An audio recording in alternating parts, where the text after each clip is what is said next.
करवा दिया।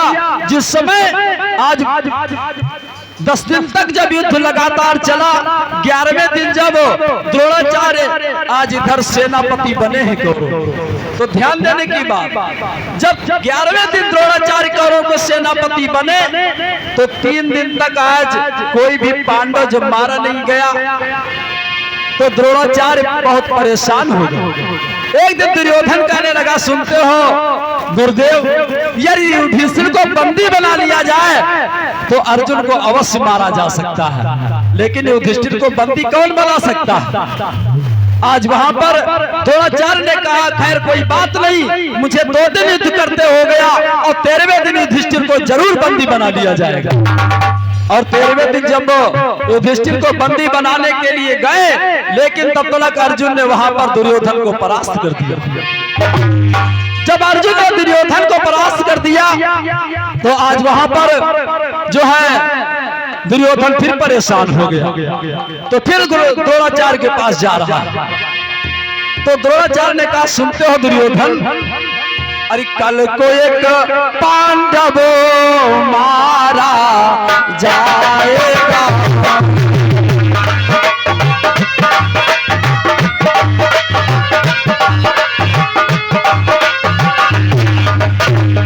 द्रोणाचार्य क्या बोले, कल को एक पांडव मारा जाएगा, कल को एक पांडव मारा जाएगा, कल को एक पांडव मारा जाएगा।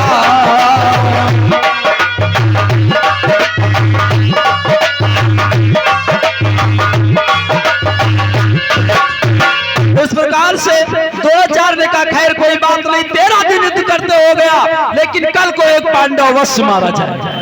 लेकिन द्रोणाचार्य ने कहा, यदि अर्जुन को इस युद्ध स्थल से कहीं बाहर ले जाया जाए तो युद्ध में कल एक पांडव जरूर मारा जाएगा। उसी समय संसदक नामक जो सेनापति था उसने कहा, कल मैं अवश्य ले जाऊंगा अर्जुन को बाहर। संसदक गया और अर्जुन से कहने लगा, सुनो अर्जुन, कल जो है तुम्हें मेरे साथ युद्ध करने चलना है, बाहर युद्ध बड़ा घनघोर छिड़ा हुआ। आज वो अर्जुन से झूठ बोल करके अर्जुन को अपने साथ ले गया और इधर द्रोणाचार्य ने क्या किया, चक्रव्यूह की रचना कर दी। जब द्रोणाचार्य ने चक्रव्यूह की रचना कर दी, उस समय आज वहां पर सब परेशान हो गए, और जब परेशान हो गए आज युधिष्ठिर और आज चारों पांडव बहुत उदास बैठे। उस समय आज 16 वर्ष का बालक जिसका नाम है अभिमन्यु, और 16 वर्ष का बालक अभिमन्यु बेचारा गया और सभा में जाके कहने लगा, आज चिंता किस बात की? आज अभिमन्यु क्या बोला, चिंता हो कोई छिपे रिपुकी, तो धावा बोली हरा डालो। ताऊ जी, चिंता हो कोई छिपे रिपुकी, तो धावा बोली हरा डालो, और गर्दन में कोई रोग लगो तो जाय के दवा करा डालो। गर्दन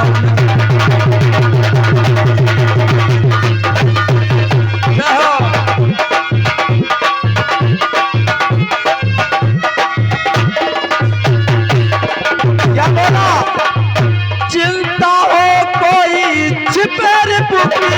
भैया माता दिल, आज अभिमन्यु कहने लगा, ताऊ श्री,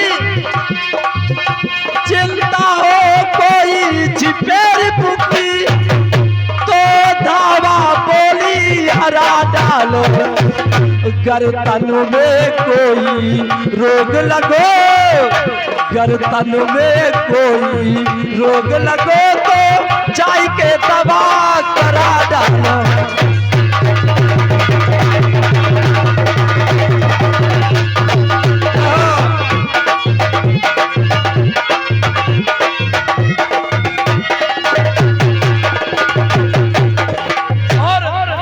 आज अभिमन्यु कहने लगा, ताऊ श्री अगर कोई चिंता हो तो बताओ। और क्या बोला, सूखे मुंह बैठे ताऊ जी, चेहरा उदास ये लगता है। ये ताऊ जी सूखे मुंह बैठे ताऊ जी, और चेहरा उदास ये लगता है।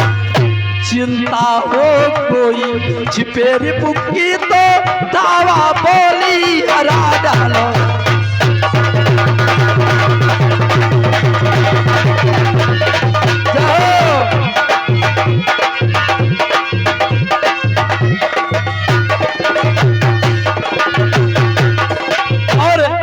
यह ज्ञान मुद्राओं का दान मथुरा ताऊ जी की तरफ से हुआ है, और मैं उन्हें आशीर्वाद क्या दे सकता हूं, मैं उनसे स्वयं आशीर्वाद की कामना करता हूं। इधर आज यह मन्नू कहने लगा ताऊ जी चिंता किस बात की है? तो कहा सुनो बेटा, आज तुम्हारे पिताश्री घर पे नहीं है और द्रोणाचार्य ने चक्रव्यूह की रचना कर दी है, और चक्रव्यूह का भेदन अगर जानते हैं तो सिर्फ अर्जुन जानते हैं और किसी को पता नहीं। आज मन्नू कहने लगा ताऊ जी चिंता की कोई बात नहीं, क्योंकि जो है चक्रव्यूह को भेदने की कला तो मुझे मालूम है, लेकिन उससे निकलने की कला नहीं मालूम। तो सभा में बैठे थे भीम जी, तो भीम कहने लगे सुनो मन्नू, यदि तुम चक्रव्यूह को तोड़कर प्रवेश कर सकते हो तो उसको बाहर को तोड़ने के लिए मुझे कला मालूम। तो आज युधिष्ठिर कहने लगे ये तुम्हें चक्रव्यूह की तोड़ने की कला कैसे मालूम हुई और कब जाने, इसका कारण बताओ। तो अब मन्नू कहने लगा सुनो, और जिस समय मात को चिंता थी तो बापू ने कथा सुनाई थी, और श्री चक्रव्यूह को भेदन की पिता ने कला बताई थी।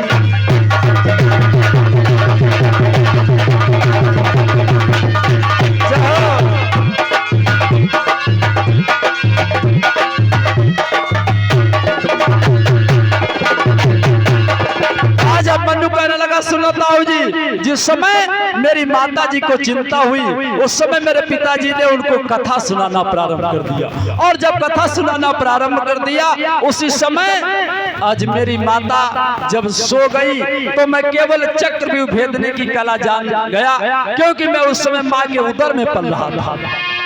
आज अब मन्नू ने इस तरीके से बताया, और उसके बाद में तैयार हो गया युद्ध करने के लिए। जब युद्ध करने के लिए तैयार हो गया तो सबसे पहले आज 60,000 सेना पैदल और 40,000 घोड़े सवार हो गए। आज अब मन्नू चल देता है तो सबसे पहले कहां पहुंचा है?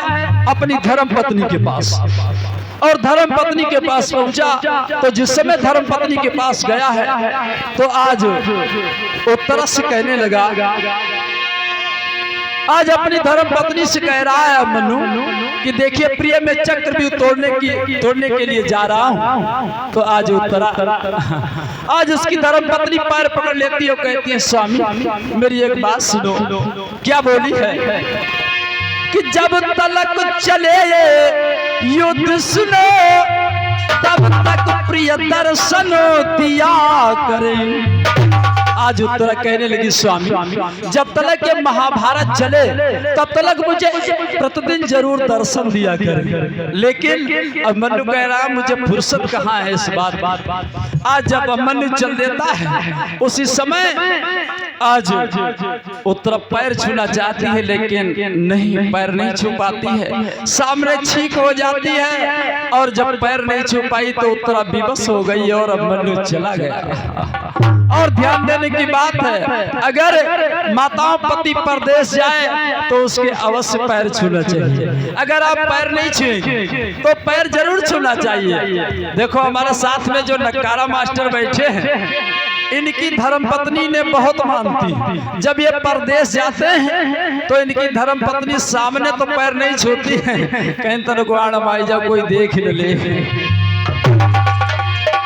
लेकिन आजकल क्या बताएं, जिस तरीके से माँ बहन का फर्ज है पैर छूना, उसी तरीके से ये बेचारी वर्ष में आपके लिए आपकी लंबी उम्र के लिए करवा चौथ का व्रत रखती है। और लेकिन आप इनको क्या बताएं, आप जो है इसीलिए कहा गया है सजना और बलमा में बहुत बड़ा अंतर होता है। सजना किसे कहते हैं? जो अपनी पत्नी को सजाता है उसे सजना कहते हैं। और बलमा आप लोग जानते हैं शाम पे चुटिया छाप बलबलाई रहे उन्हें बलमा कहा। अभी आप लोग YouTube पे एक देखते होंगे और मेरे पास में एक भैया जी ने कागज लिख के दिया था, तो मैंने भैया जी से कहा था कि चलो समय मिलेगा तो मैं जरूर सुनाऊंगा। भैया ने बताया था, आप लोगों ने YouTube पे सुना होगा। आइए 2 लाइन बोलता हूँ, ज्यादा तो नहीं, क्योंकि आगे नाटक भी दिखाना है। इन्होंने लिखा है कि दारू न पीना भैया, पागल फिरोगे तुम बाजार में। भैया ने बड़े सुंदर लाइनों में लिखा है कि दारू न पीना भैया, पागल फिरोगे तुम बाजार में। रोते रहेंगे बच्चे, पत्नी रहेगी, गम निकलेगा अर्थी सजेगी, कुछ न बचेगा भैया। दारू मत पीना, दारू मत पीना।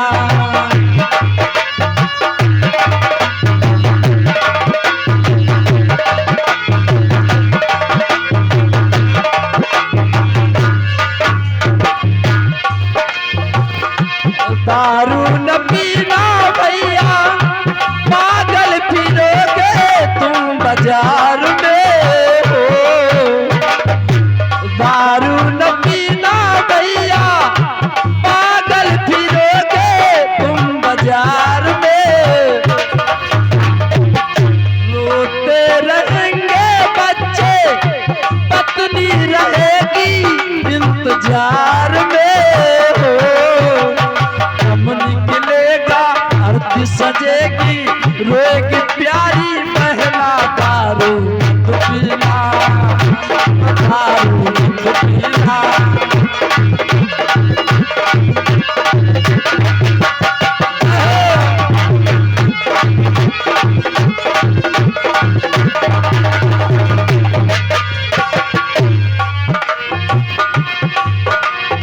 रोएगी प्यारी प्यारी बहना, होगी बड़ी खराबी, दारू मत पीना।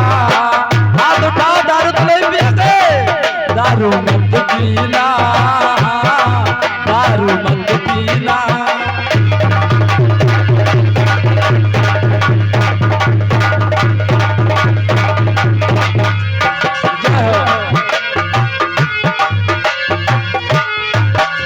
और 21 मुद्राओं का दान भैया जी ने किया है इस पद के ऊपर। भैया जी को बहुत